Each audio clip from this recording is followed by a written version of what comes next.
Yeah, I mean, I knew she had a really good ground game, really good scrambly, flexible game. So definitely didn't want to have like that be our only option. So definitely was planning to, stand up a little bit more and trade with her. And she caught me off guard a little bit in the first round when she went for that takedown, but we were able to come back with it. Yeah. You're always pretty polite leading up to a fight, but now that it's in the rearview mirror, I mean, can you admit that maybe there was a little chip on your shoulder? I mean, here's this girl that's only been fighting a year and a half, and she seems to be the it thing, and maybe you weren't getting the respect you deserved. Yeah, people kind of say that, but for me, like, I don't really look at it that way. I just love to fight, and for me, even being an underdog is not just motivation. I don't really like take it as a negative. It gives me more reason to prove people wrong.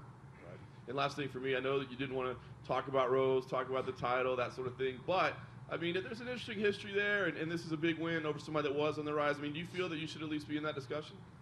Yeah, I mean, I feel I belong in the discussion, definitely. I mean, holding a win over the current champ and, having a good performance tonight, I definitely feel like I should be part of that conversation. But, whatever the UFC wants from me next, I'm game.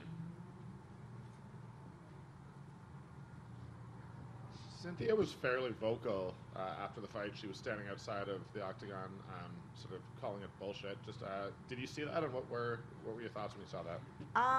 Yeah, it's kind of crazy. Like, you never know what the judges are really gonna say, and so when you're waiting for that decision to be announced, you're kind of like, but I mean, I felt I had definitely got the last 2 rounds, and yeah, when I was talking to Joe, like, I heard some boos, and I was like, are they booing for me? Like, what's going on? But my coaches said she was actually like, I won that, like, kind of to the crowd, and they were like, nah, like, that's not the case. And then my coach was like, raise your hands right now when we walk out. Everyone was like, yeah. So, you know.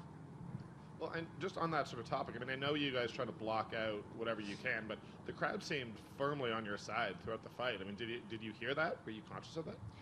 Not too much. I actually, like, I heard one of the fans like say something like "step to your right, step to your right." I was kind of like, okay. But overall, I hear the crowd a little bit. I definitely kind of try and like tune it out and focus on my coach's voices though.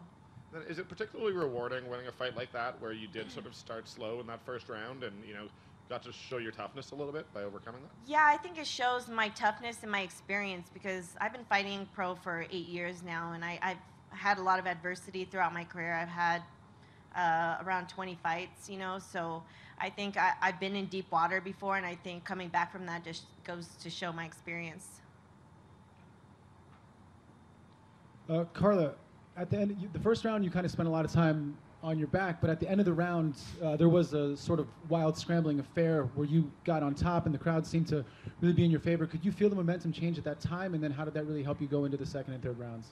Yeah, I mean, I felt the momentum change, but I definitely knew I had to go and come out strong in those last 2 rounds. And, even though she was in top position and, probably in the eyes of the judges, gave her that round, I felt that, I definitely was worried about her ground game. And, obviously if she's in that dominant position and couldn't really, like, hurt me too much, I felt confident going back to the ground with her. Hi, Carla, to your left. Obviously the story of the night is what you were able to do on your feet, but there were a couple of takedowns that you secured that were kind of nice punctuators. In your mind, in the middle of a fight like that, do you feel like when you hit those takedowns, whether or not it stays on the ground very long at all, that's actually a nice punctuator for the judges that could have, really made a little extra impact? Definitely. I mean, takedowns are huge. Like it's hard to really know what judges kind of score more or less. But to me, like, hitting a takedown is a little bit harder than like hitting out one successful jab or something. I mean, it's a lot of work.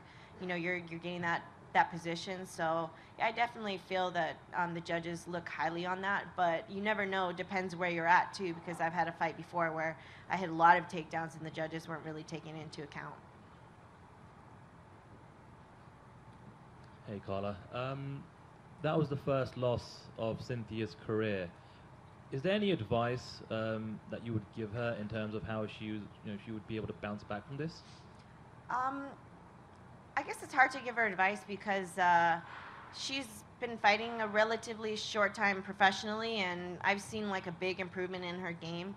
You know, I definitely she had a lot of hype behind her, but I think it's deserved because she's come out and had these really good victories. So I guess just keep improving, keep doing what you've been doing.